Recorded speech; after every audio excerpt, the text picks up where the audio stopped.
Fala muito da vinda de Jesus, fala muito do ministério de Jesus. E algum tempo atrás eu me lembro de uma cena muito interessante em Isaías.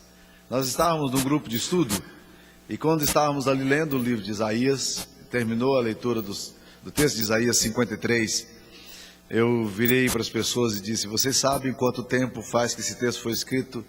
Quanto tempo antes de Jesus nascer? Aí as pessoas ficaram em silêncio, um arriscou um valor, um tempo. E eu disse: esse texto foi escrito 600 anos antes de Jesus nascer.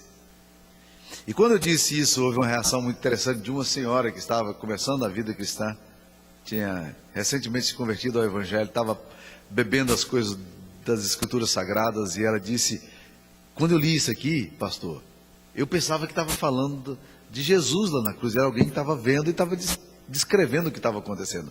Eu falei: era mais ou menos assim, só que ele viu isso 600 anos antes de Jesus nascer. Então nós vamos ler o texto de Isaías 9. Alguém viu, inspirado pelo Espírito Santo de Deus, algumas coisas que haveriam de surgir, e viu isso 600 anos antes do nascimento de Cristo. Vamos lá, Isaías 9 diz assim: mas para a terra que estava aflita não continuará a obscuridade.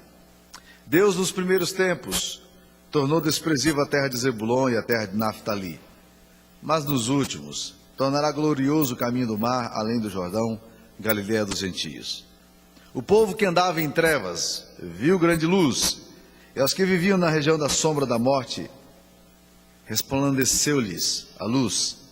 Tens multiplicado esse povo, a alegria lhe aumentaste, alegram-se eles diante de ti, como se alegram na ceifa e como exultam quando repartem os despojos, porque tu quebraste o jugo que pesava sobre eles, a vara que lhes feria os ombros e o cetro do seu opressor, como no dia dos midianitas.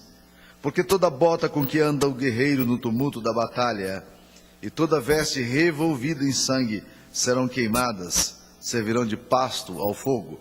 Porque um menino nos nasceu, um filho se nos deu, o governo está sobre os seus ombros, e o seu nome será Maravilhoso Conselheiro, Deus Forte, Pai da Eternidade, Príncipe da Paz, para que se aumente o seu governo e venha paz sem fim sobre o trono de Davi e sobre o seu reino, para o estabelecer e o firmar mediante o juízo e a justiça, desde agora e para sempre.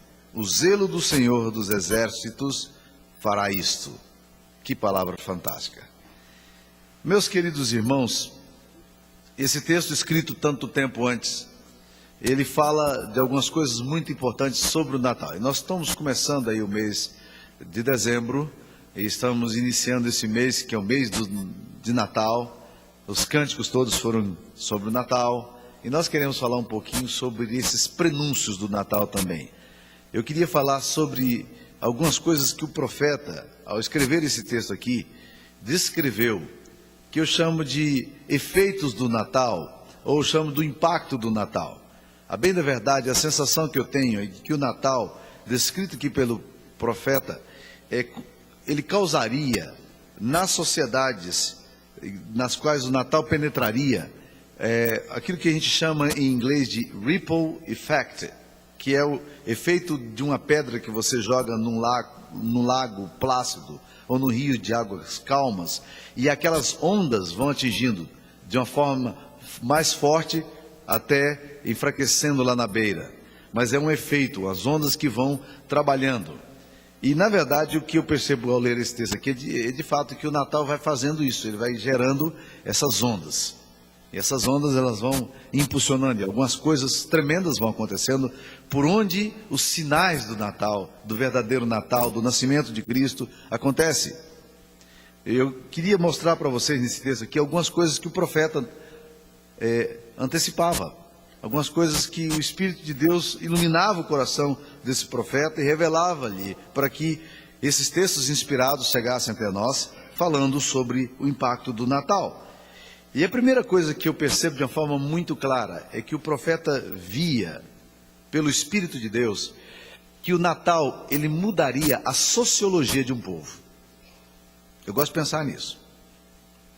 Natal verdadeiro, a presença de Cristo, muda a sociologia de uma nação.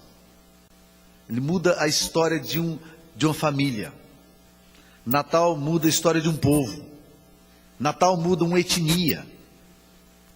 É isso que o profeta está vendo aqui. É que quando o Natal, a presença de Jesus se revela historicamente num determinado povo, esse povo será impactado por gerações por causa desse efeito que a presença de Jesus vai gerando na vida e na existência das pessoas. Veja só como é que ele descreve no versículo 1. Para a terra que estava aflita, ele está falando de terra, está falando de geopolítica, ele está falando de uma nação, de uma etnia. A terra que estava aflita não continuará a obscuridade. E ele vai descrever aqui: Deus nos primeiros tempos tornou desprezível a terra de Zebulon, a terra de Naftali, mas nos últimos tornará glorioso o caminho do mar, além do Jordão, Galileia dos gentios. Vamos tentar entender que geopolítica é essa aqui. Quem é esse povo? Zebulon, Naftali, Galileia. Meus queridos irmãos, a Galileia é a região onde Jesus vai crescer. Ele cresce na Galileia. Ele nasceu na Judeia, que era tudo na mesma nação, mas era uma região diferente. É como se você falasse em proporções menores de que você nasceu no Brasil, mas um nasceu no Nordeste, outro nasceu no Sul, outro nasceu no Centro-Oeste. Ele está descrevendo uma região da Judeia que era extremamente desconsiderada. Tão desconsiderada que quando alguém veio trazer a notícia, nós encontramos Jesus o Nazareno. Nazaré já ficava na Galileia. A pergunta foi muito interessante. Ele perguntou assim: de Nazaré pode surgir alguma coisa que presta? De Mutum, cidade onde eu nasci, né? Pode nascer alguma coisa que presta?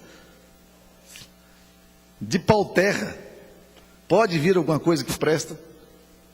É essa pergunta interessante porque na concepção das pessoas, nenhum profeta nascia naquela terra.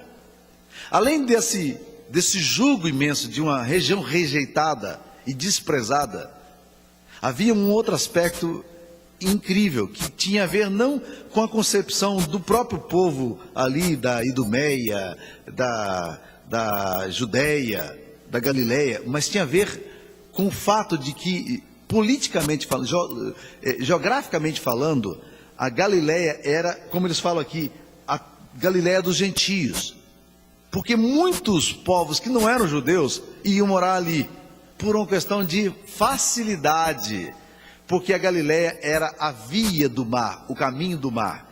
Pense o seguinte: se você olhar em perspectiva, você vai ver que Israel fica ali ao lado do mar, e quando as grandes potências como a Assíria, a Babilônia, queriam guerrear contra as grandes potências do Egito, por onde é que eles passavam? Dentro dessa região aqui. E aí você imagine o que acontece: hordas, exércitos inteiros, marchando celeremente por aquela região. Aquele povo rural, absolutamente indefeso, e não iam guerrear, porque a guerra não era nem com eles. Mas quando eles passavam por aquela região ali, era um verdadeiro arrastão. Se encontrasse uma mocinha, eles iam estuprar aquela moça. Se eles encontrassem comida, eles roubavam a comida. Se vissem rebanho, matavam o rebanho para comer a carne das ovelhas e dos bois. Quando se falava de guerra, as pessoas fugiam para as montanhas, subiam nos morros, deixavam suas casas abandonadas, iam embora. Era a Galileia desprezível, era a região dos rejeitados. E o texto das Escrituras se torna muito rico quando você entende isso, quando a gente entende isso aqui. O profeta está olhando e dizendo: nessa Galileia dos gentios vai morar o Deus que resolveu se fazer carne e habitar entre nós. E é interessante quando você vai lendo, principalmente Marcos, que trabalha muito o ministério de Cristo numa perspectiva de geografia,